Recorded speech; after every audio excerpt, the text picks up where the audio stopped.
Vamos lá então, vamos conversar um pouco, vamos dialogar aqui.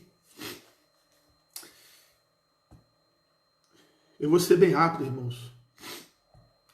Aqui, depois eu vou lá para a igreja, né? Estarei na igreja. Tá bom? Vamos lá então. Carta de Paulo aos Efésios, capítulo 2.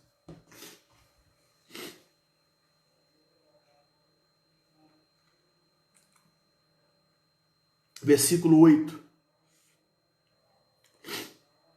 Carta de Paulo aos Efésios, capítulo 2, versículo 8 até o versículo 10. Ok? Capítulo 2 de Efésios. Nós vamos aí estudar a lição da revista. E vamos estudar aí o fundo histórico, social da carta de Paulo aos Efésios. Tá? Então diz assim o texto: porque pela graça sois salvos mediante a fé, isso não vem de vós, é dom de Deus. Não de obras para que ninguém se glorie, pois somos feitura dele, criados em Cristo Jesus para as boas obras, as quais Deus de antemão preparou para que andássemos nelas. Amém. Que Deus nos abençoe aqui com a sua palavra. Deixa eu só molhar a garganta aqui. O tempo está fresquinho hoje, Nova Resende. E eu estou tomando aqui meu chimarrão.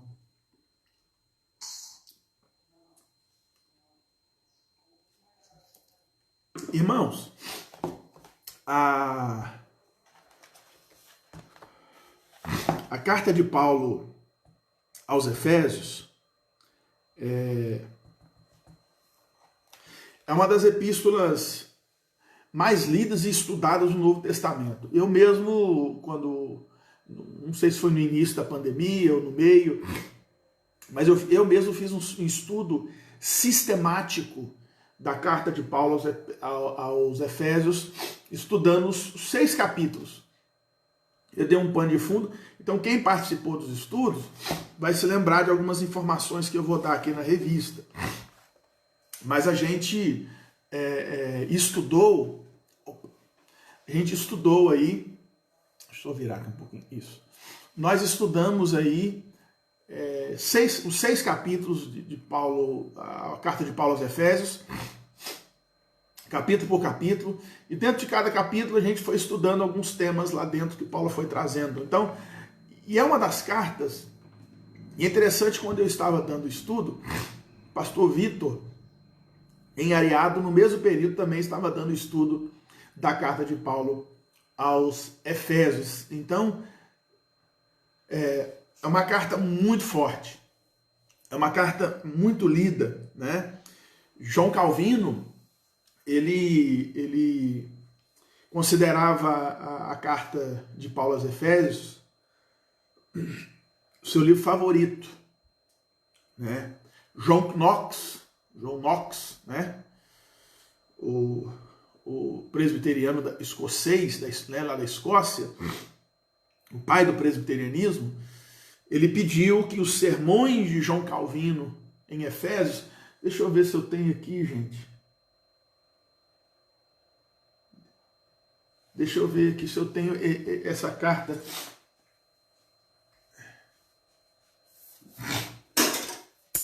Ó, eu levantei, me desculpa. Eu tenho aqui, ó, João Calvino, John Knox, o pai do presbiterianismo, ele pediu que os sermões de João Calvino, que ele havia escrito e pregado na carta de Efésios, fossem lidos para ele no seu leito de morte, quando ele estava doente. Ele falou assim: eu quero que leiam para mim os sermões que João Calvino escreveu. Olha aqui que riqueza que eu tenho aqui, ó. João Calvino, né? Ó, João Calvino, comentários de Gálatas, Efésios, Filipenses e Colossenses. Olha que preciosidade, Ó, a grossura. Ó. Irmãos, o cheiro de um livro não tem coisa igual. Então, Calvino pregou grandes sermões, escreveu muita coisa dentro da carta de Paulo aos Efésios, né? E é na carta de Paulo aos Efésios que a gente descobre a nossa posição, define a nossa posição, quem somos em Cristo. Quem é que somos em Cristo? Nós somos salvos pela graça. É aqui, Efésios capítulo 2. Né? Paulo começa dizendo, estando vós mortos em vossos delitos e pecados, né? Em Cristo Jesus nós somos ressuscitados, aí vai falando, aí versículo 8, pela graça sois salvos mediante a fé e por aí vai. Né? Então Paulo aqui define quem somos nessa carta, somos salvos pela graça. Agora, além de definir quem somos, o apóstolo Paulo também traz implicações práticas de como um salvo deve viver. Por isso que é importante você ler essa carta que Paulo escreveu, porque especialmente a partir do capítulo 4, né, o apóstolo Paulo vai traçar o parâmetro, o norte em que um cristão deve andar. Então, capítulo 2, o apóstolo Paulo, né, ele fala da nossa salvação. No capítulo 3, ele fala da nossa vocação em Cristo. Ele fala um pouco do seu apostolado. E aí no capítulo 4, Paulo fala da igreja, da unidade da fé, né? E fala da santidade, fala da vida prática, da vida cristã, da vida do dia a dia. Então é fantástica essa carta, vale a pena você ler, parar, se deter, né, nessa carta. Algumas informações sobre a cidade de Éfeso. Eu já falei isso aqui no estudo que eu dei, mas agora aqui de manhã. A cidade de Éfeso, ela fica localizada a 1.600 metros da costa do mar. Ela era a capital da Ásia Menor, era uma cidade muito importante, era muito conhecida por ser um grande centro. E era um centro que tinha 3 coisas muito importantes para aquela cidade que influenciavam a cidade. Primeiro, era um grande centro comercial. Comércio, né, marítimo, passava por ali, então gerava muita riqueza. Segundo, era um grande centro político. Se discutia política, se vivia política, né? E terceiro, era um grande centro religioso. Era lá em Éfeso que tinha um grande templo. Bom dia, Carlos e Luciana. Tinha um grande templo que era dedicado à deusa Ártemis, ou Diana, a grande Diana de Éfeso.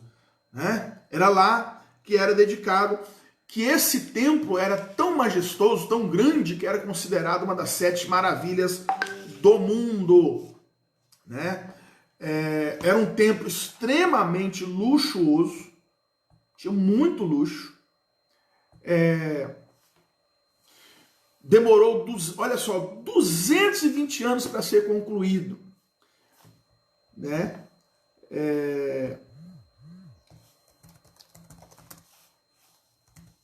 220 anos para ser concluído. E o médico Lucas escreveu sobre a influência que esse templo da deusa, né, para a deusa Diana, causava nas pessoas, na religiosidade das pessoas.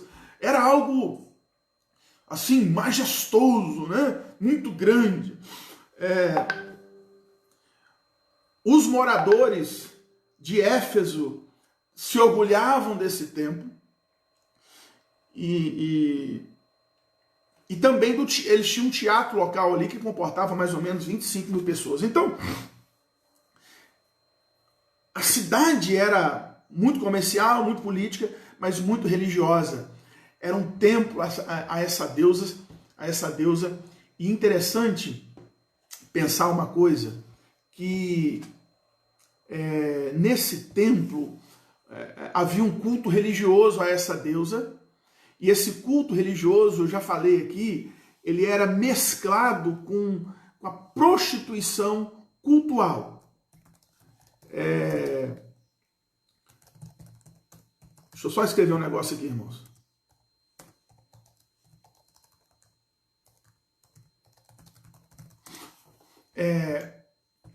E ali, o apóstolo Paulo chega naquela cidade, prega o evangelho, confronta isso, confronta aquele pecado, o pecado da idolatria, confronta lá, e aquilo causa um alvoroço. Paulo teve que sair, fugir lá de Éfeso, senão ele iria ser morto. Mas Paulo confronta o pecado daquela cidade.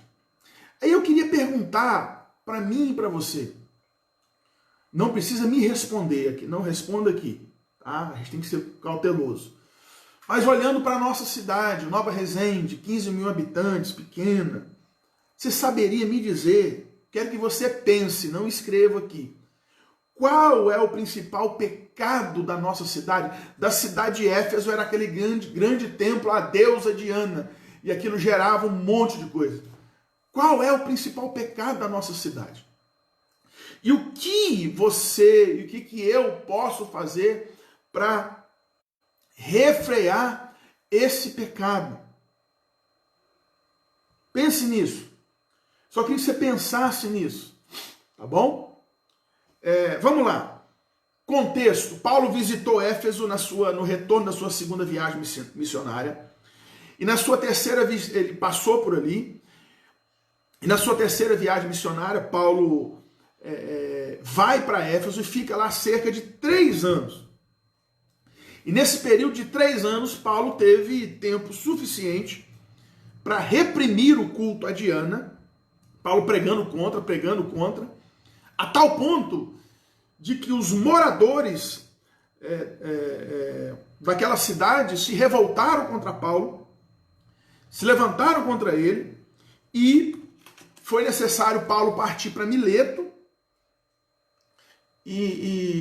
porque senão ele iria ser morto. E aí Paulo então coloca Timóteo, o jovem Timóteo, como líder da igreja de Éfeso. Né? Timóteo era discípulo de Paulo. Né? Então, assim, essa carta que Paulo escreve aos Efésios não é só para a igreja de Efésios. Paulo escreve essa carta que foi destinada a Tíquico e a Filemon para que eles levassem essa carta para as pessoas, não, melhor, para as igrejas da região. Mas outro detalhe chama atenção. Lembra que eu falei? Qual era o pecado da cidade de Éfeso? A grande idolatria à deusa Diana.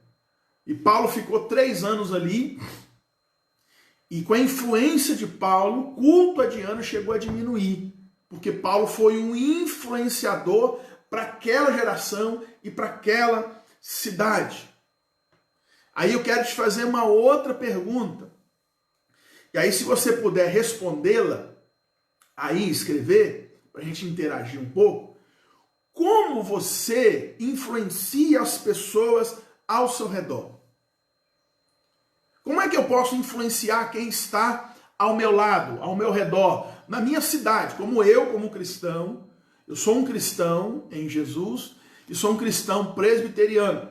Como eu posso, não é só a igreja agora, instituição, IPI, não.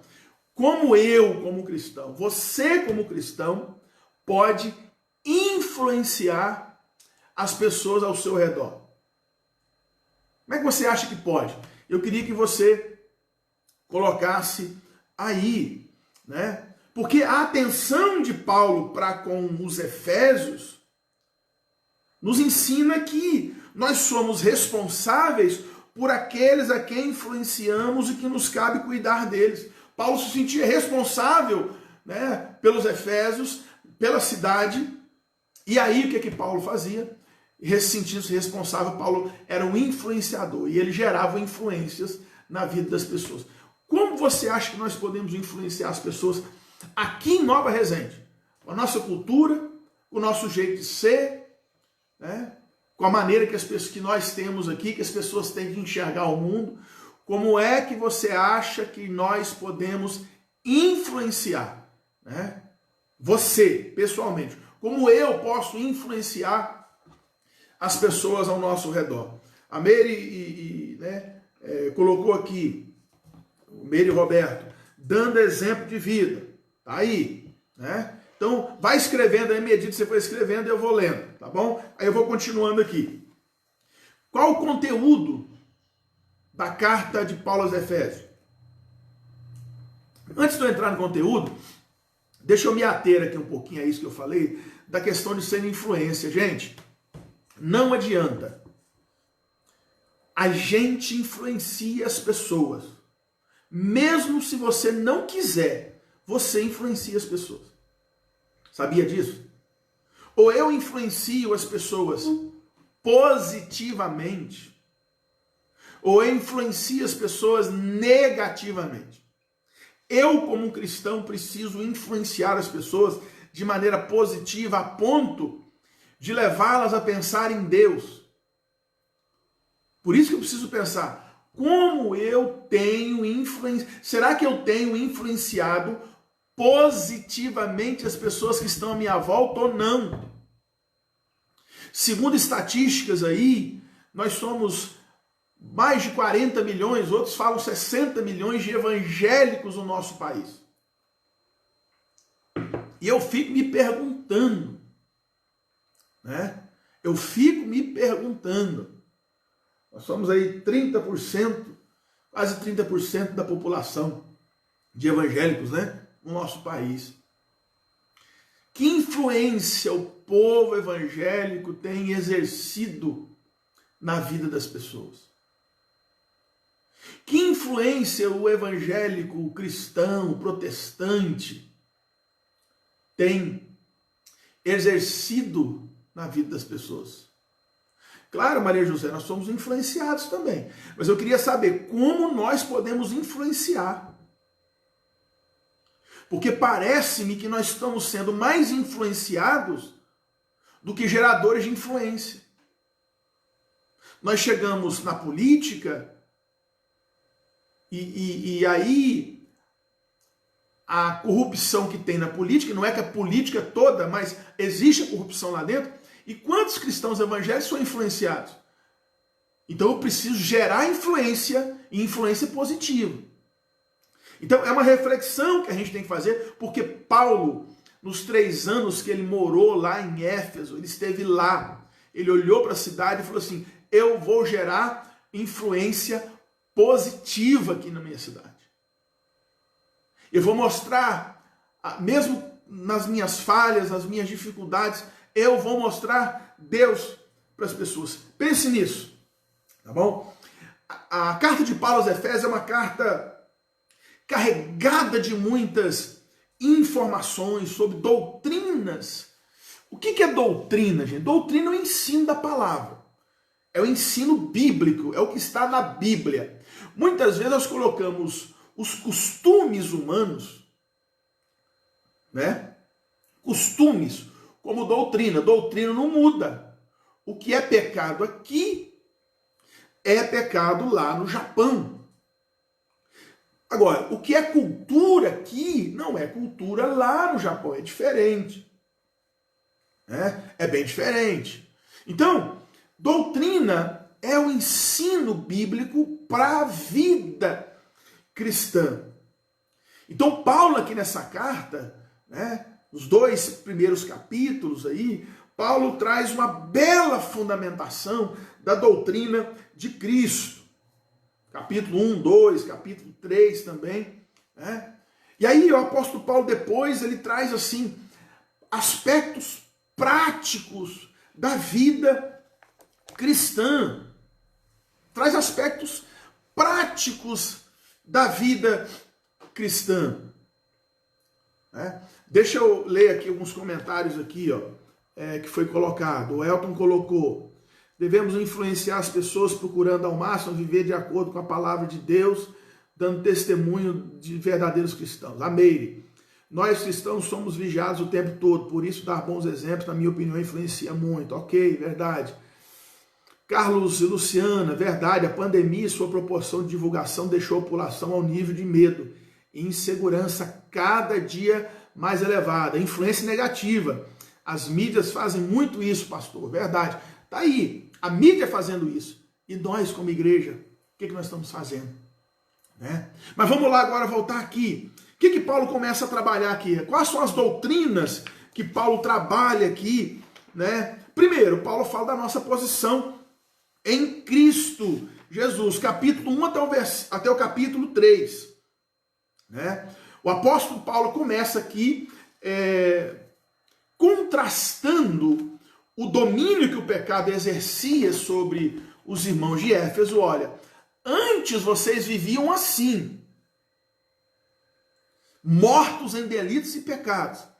Mas agora em Cristo Jesus vocês vivem assim, né? Então Paulo começa a tratar. Vocês agora são salvos pela graça. E salvos pela graça, vocês têm uma identidade. Paulo também trabalha que a salvação, ela é um dom imerecido. Que a salvação é dada mediante a graça divina, por meio da fé, independente de obras. Olha, são doutrinas fundamentais que todo cristão tem que saber. Eu não mereço ser salvo, mas não merecendo ser salvo, sou salvo por Cristo, por causa da graça de Deus, do amor de Deus por minha vida. Né? Então, olha que coisa fantástica. Por isso que você deve ler sim a carta de Paulo aos Efésios. Tá ok? A partir do capítulo 4. O que Paulo fala? Capítulo 1 a 3, Paulo fala de Cristo, fala da obra de salvação, né? Que Deus em Cristo Jesus efetuou em nossa vida. Gente, é fantástico. Leia. Hoje, aqui depois da live aí, ó, né? Eu vou terminar aqui por volta das 10 horas e vou lá para a igreja, tá, irmãos? Vou lá para a igreja e eu estou muito feliz, irmãos. De um lado a gente fica emocionado, que a gente, nossa, o coração da gente fica, ele não bate só assim, ele bate assim, né? Mas estou muito feliz com a igreja. Que nesse tempo todo de pandemia, meu Deus, gente, meu Deus, a igreja é fiel. Então eu vou estar lá na igreja depois lá, para quem quiser lá orar. Não, quando eu vou para lá, irmão, não é só para você ir lá ofertar. Você pode chegar lá, orar. Pastor, você pode chegar, pastor, ora por mim. Eu de longe, de máscara, eu vou orar por você, tá bom? Então eu vou estar lá depois aqui da live. Vamos lá então. O que Paulo trabalha na carta dele, a partir do capítulo 4? Paulo trabalha questões práticas. E a primeira questão prática que Paulo traz para a gente aqui, ele fala da igreja, que a igreja tem que ser unida, a unidade do corpo de Cristo. A igreja tem que ser unida. E aí o que Paulo fala? Para uma igreja ser unida, ela depende de qualidades morais dentro dela, dentro de cada membro, dentro de cada um de nós, e que essas qualidades morais não podem só... Só um pouquinho, gente. Vocês fiquem tranquilos, tá? Por eu estar falando muito, minha garganta fica seca e o tempo está muito seco. Aí eu engasgo e começo a tossir. Aí o pessoal já fica preocupado. O pastor tá lá com a cara vermelha, com o olho cheio de lágrimas, e tá lá com a garganta. Não, vocês ficam tranquilos, tá? Tá bom? Mas Paulo fala que essas questões morais não podem ficar dentro da gente, tem que ser questões práticas. Aí Paulo fala, né, no capítulo 4, versículo 1, 2, 3, até o versículo 6, capítulo 4, verso 1 ao 6 de Efésios, Paulo fala das qualidades morais que tem que ser praticadas na vida da igreja. Para uma igreja viver unida, junta, em unidade, o corpo de Cristo, ela tem que ter dentro dela humildade. E a humildade, dentro dela, não, é de cada membro. Que nós somos membros do corpo de Cristo. Essa igreja não é humilde. tem um negócio pessoal falar isso, né? Quando a pessoa às vezes tem dificuldade dentro delas, de ser humilde, aí fala, não, essa igreja não é humilde, essa igreja não sei o que lá. Não, gente, eu tenho que olhar para dentro de mim. Eu sou igreja também. Você é a igreja. Então Paulo fala, tem que ter humildade, tem que ter mansidão, longanimidade, aquela paciência longa, convivência pacífica uns com os outros, amor, qualidades morais praticadas para a igreja manter, né? Para a igreja se manter unida. Aí Paulo fala que a unidade é mantida pelo esforço de cada um. Ó, capítulo 4, versículo 3. Paulo está falando da unidade. Aí Paulo fala, esforçando-vos diligentemente por preservar a unidade do Espírito no vínculo da paz. Ou seja, irmãos, a gente tem que se esforçar, sabe por quê? Senão a gente entra em guerra toda hora com o outro. Sabia disso? Por isso tem que ser um esforço para perdoar, para suportar, para relevar o outro também, fazer a mesma coisa comigo. Então é um esforço. A vida prática, irmãos, a gente às vezes cria uma imagem muito romantizada da igreja, né? Aí uns falam assim, não, a igreja de hoje tinha que voltar como era a igreja primitiva daquela época, era uma igreja de oração, era uma igreja isso, era uma igreja aquilo. Eu fico assim, meu Deus do céu, onde é que esse pessoal coloca a carta de Paulo, especialmente em Coríntios? Primeiro ou segundo aos Coríntios. Dificuldades, próprio livro de Atos. Quando a igreja começou, porque no capítulo 2, do verso 42 em diante, ao 47, fala o início da igreja. Mas depois que ela foi vivendo, irmãos, aí foi aflorando as humanidades. Lembra de Ananias e Safira, que mentiram? Lembra de Paulo fala de Evódia e Sintique, que viviam brigando uma com a outra? Paulo, né, discutiu com Silas, com Barnabé, por causa do seu sobrinho, João Marcos. Né? Aí Paulo, lá no finalzinho da vida, ele puxa vida, vem cá comigo, traga aí João Marcos também, que eu quero, né, vê-lo, reconcilia. Então a humanidade, então, é um esforço que eu tenho que fazer para viver na igreja. Por quê? Primeiro a nossa humanidade, que é difícil. Segundo, a própria batalha espiritual que Paulo trabalha aqui em Efésios. Então aqui no capítulo 4, o conteúdo da carta trata sobre isso, da vida, né? Aí Paulo fala que somos uma só família, temos uma só esperança, uma só fé, um só batismo, um só Senhor, temos um só corpo. Então Paulo fala. Aí depois disso Paulo vai entrando. Ainda falando da igreja, Paulo fala da necessidade dos dons na vida da igreja, que é para aperfeiçoar a igreja. Mas aí, a partir do versículo 25, porque do versículo 17 ao 19 do capítulo 4, daqui a pouco, irmãos, eu leio aqui alguns comentários, tá? Só para não perder o fio da meada aqui. Mas olha só, do capítulo 4, verso 17 a 19, Paulo descreve aqui a causa da perversão dos incrédulos. Aí depois, versículo 20 a 24, Paulo relembra aquilo que já tinha ensinado, vocês têm que viver assim. Aí, do versículo 25 até o capítulo 6, capítulo 4, verso 25, até o capítulo 6, versículo 9, todo esse grande bloco, Paulo vai apresentar alguns exemplos práticos de santidade. As pessoas perguntam, pastor, como é que é essa questão de ser santo, viver em santidade, o que eu tenho que fazer, o que eu tenho que deixar de fazer? Está na Bíblia. Paulo traz para a gente aqui exemplos práticos de santidade. Capítulo 4, versículo 25, vai até o capítulo 6, versículo 9. Paulo fala, não podem, né, falar mentira, devemos falar a verdade.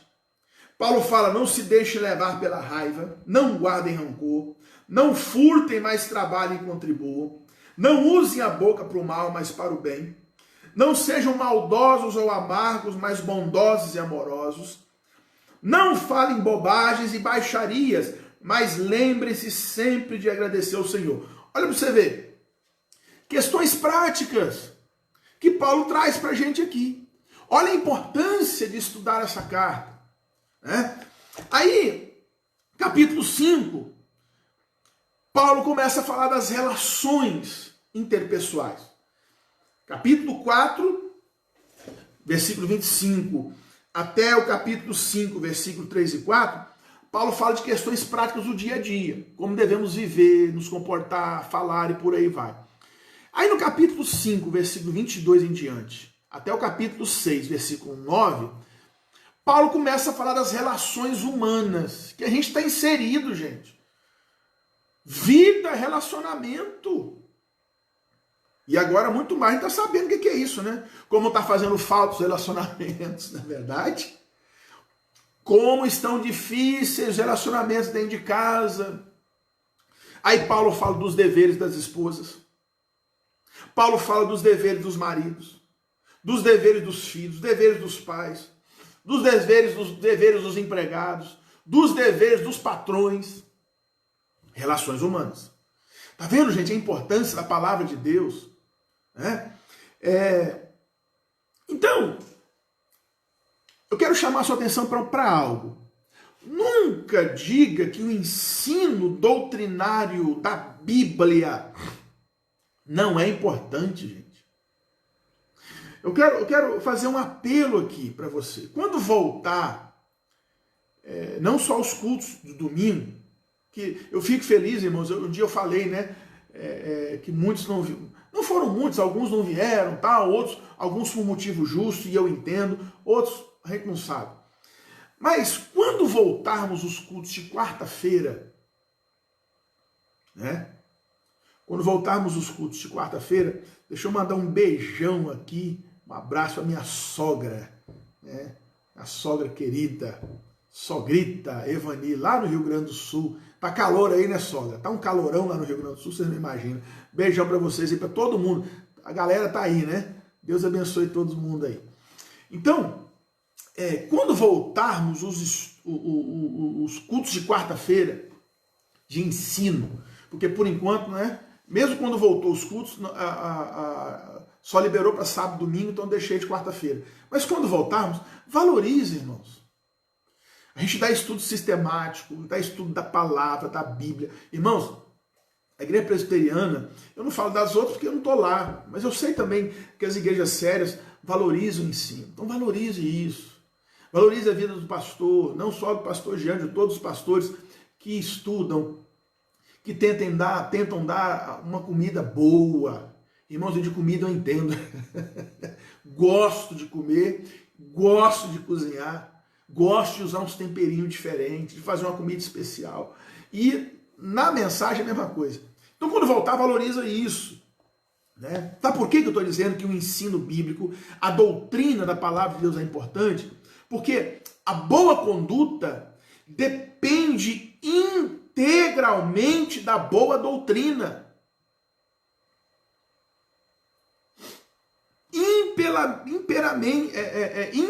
Inteiramente da boa doutrina. Depende da doutrina. Doutrina boa, boa conduta boa. Né?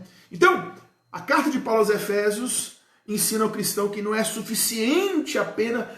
olha que sogrita que eu estou tomando, hein? Quero uma cuia linda, sogra, de presente, hein? Aquela cuia linda, trabalhada. Tá bom? Olha que bonita aqui, ó. Entenda uma coisa, não adianta só conhecer a doutrina. Não adianta. É necessário conhecer a doutrina, a palavra, mas é necessário praticar essa doutrina para viver de acordo com a vontade de Deus. Tá bom? Né? Aí o apóstolo Paulo, no capítulo 6, a partir, especialmente do versículo 13 ao 20, nesse bloco, olha que coisa interessante. Paulo fala aqui de batalha espiritual. Paulo, no capítulo 2, versículo 2, e no capítulo 4, versículo 7, ele já menciona o diabo. Mas aqui Paulo, ele traz de novo a figura do diabo, ele não se detém aqui, não fornece uma biografia, né, do diabo, não dá nenhuma explicação da origem da força das trevas, mas Paulo aqui, simplesmente aqui nesse momento, admite a existência do mundo espiritual do mal, o diabo e as suas hostes infernais, e nos mostra que devemos lidar com estas questões mesmo. Olha que coisa fantástica, né? Aí Paulo mostra em seguida como é possível vencer. Pastor, tem medo do diabo. Irmão, tem cristão com medo do diabo. Tem cristão, né, que fica assustado. Nós não devemos ter medo, devemos ter respeito com o mundo espiritual. O livro de Judas fala que quando Miguel, o arcanjo Miguel, foi contender, brigar com Satanás pelo corpo de Moisés, a Bíblia diz que ele não ousou insultá-lo, mas simplesmente disse: o Senhor te repreenda. Então há um respeito nesse mundo espiritual, que nós devemos ter o respeito. Agora, não ter medo. Nunca temer o mal, nunca temer o diabo. Temor, não medo, devo ter a Deus. Reverência, respeito. Agora, no mundo espiritual tem que ter respeito e entender essa dinâmica e aí trabalhar batalha espiritual. Quem sabe, irmãos, né? A gente, vamos ver como é que vai ser a dinâmica daí da pandemia, se volta ou não volta. Quando voltar, quem sabe eu posso trabalhar com a igreja batalha espiritual, de uma maneira bíblica, tá bom? Sem muita fantasia, maneira bíblica da palavra de Deus, porque eu lembro que eu dei aqui, eu acho que eu dei aqui numa live, um estudo sobre as armas que Paulo fala aqui, né? Que o crente deve usar a armadura de Deus. Eu falei de cada arma, eu falei sim, já dei o estudo aqui. Você pode procurar, tá lá nos vídeos aí, tá bom? Então, irmãos, olha só, aqui foi um pano de fundo, foi um pano de fundo social, histórico, né? Um pouco do conteúdo dessa carta que é fantástica. Então, irmãos, estudem essa carta. Mas antes eu quero fazer uma colocação. Quando a gente estuda capítulo 6 de batalha espiritual, existe um inimigo ativo. Está aí ativo, o diabo está aí, ele odeia. Não existe a palavra misericórdia no dicionário do diabo. Mas uma coisa é certa, Deus está conosco. E Deus nos fornece as armas para vencer esse mundo espiritual. Agora lembre-se, equipar-se com a armadura de Deus não deve ser uma operação mecânica. Vou pegar agora a espada do Espírito. Não, tem que ser uma operação cercada de oração e leitura da Bíblia Sagrada. Tá bom? Né? Então, irmãos, fechando aqui, o apóstolo Paulo, ele escreveu a carta aos Efésios para encorajar aquela igreja a viver em amor, a unidade e unidade no corpo de Cristo, a amar verdadeiramente o nosso Senhor e viver o Evangelho na prática. Então, leia, né? Olha só, irmãos, João Calvino, carta aos Gálatas, Efésios, Filipenses e Colossenses. É um comentário bíblico. Eu fui muito abençoado, só fazer um parênteses aqui para eu terminar. No ano, eu acho que foi quando eu estava saindo de Alpinópolis, 2013. Uma editora chamada Editora Fiel lançou um projeto chamado Adote um Pastor. O que consiste esse projeto? Um pastor entrava no site, se cadastrava, e eles tinham um quadro com as fotos de cada pastor que entrava lá cadastrando, e esse pastor poderia ser adotado por alguém, e alguém clicava lá, eu quero adotar pastor. E essa pessoa enviava uma oferta mensal de R$50 para essa editora, e durante 3 anos, o pastor receberia um livro por mês, gratuitamente, porque ele foi adotado. Em 2013, eu fiz o cadastro, esqueci. E aí eu fui embora para Cacilândia. Quando chegou em Cacilândia, aí acho que foi no ano de 2014, um ano depois, recebi um e-mail dizendo que eu tinha sido adotado, né? Quando eu lembrei disso, eu fui adotado, fui abençoado, eu me lembrei que eu fui adotado por Deus em Cristo Jesus. Olha que bênção. Durante 3 anos, eu recebi um livro por mês. Eu recebi 36 livros da editora Fiel. Dentre esses livros, né, vou virar aqui um pouquinho para vocês verem ali, ó, uma seção dos livros azulzinho ali, ó. Aqueles azulzinhos lá, ó. Aquele monte de livro lá. Eu recebi 36 livros da editora Fiel. Esse aqui foi um, ó. Olha aqui. Sabe quantas páginas, gente? Tem esse livro? 590 páginas. Um livro desse aqui é mais de R$100. Então, eu fui agraciado e abençoado por Deus durante 3 anos. 3 anos. Eu recebi um livro, recebi 36 livros, tem toda a coleção, já li vários deles, muitos são comentários bíblicos para pesquisa, tá ok? Então, só para compartilhar com vocês. Deixa eu terminar aqui e ler aqui rapidinho algumas colocações aqui para a gente fechar, né?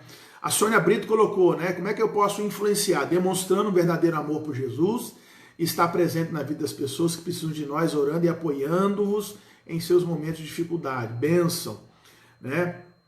Maria José colocou, influenciamos com nossas atitudes na maneira como enfrentamos nosso dia a dia. Maravilha. O Carlos aqui, Luciano, colocou, seu coração está igual minha bateria. Risos, aqui é o Carlos, bacana. Elvira, lembro minha mãe quando falava que o crente é perseguido, vigiado. Está aí agora muita coisa aberta e as igrejas fechadas. E o inimigo gosta, né? Mas o sangue de Jesus tem poder maior que todas as coisas. Bacana. Né? Minha sogrinha aqui, bom dia, Jarrinho, né? Falou da sogra, mas não falou do apelido, Sogrita, né? Aí, ó, acabei de ganhar uma linda, uma cuia da sogra, né? De chimarrão, bacana. Maria José, batalha espiritual é importantíssimo tema. Ok, irmãos? Eu vou terminar aqui, eu vou orar e terminar, vocês me dão aí uns 10 minutinhos, daqui a pouquinho eu vou lá para a igreja, eu fico lá com a igreja aberta durante um período, 11 e pouquinho, para os irmãos que quiserem ir lá na igreja devolver seus dízimos, ofertas, quem quiser lá conversar um pouco, orar, sempre com distanciamento, vocês fiquem tranquilos, não vai ter agrupamento, mas eu estarei lá para receber os irmãos e a gente orar, e os irmãos quiserem devolver. Os irmãos que, pastor, eu tenho receio de sair, né, como é que eu faço? Podem continuar fazendo, depositando na conta da igreja, né? Se precisar, é só me pedir que eu passe vocês o número da conta da igreja. Vamos orar? Deus, em nome de Jesus, muito obrigado mais uma vez por esse tempo. Te rendemos graças por tudo. Ajude-nos, Senhor, a colocar em prática tudo que ouvimos hoje. Abençoe o teu povo. Tenhamos um dia de bênção, no nome de Jesus. Amém. Beijo no coração. Já já eu estou na igreja, hein? Deus abençoe a sua vida em nome de Jesus.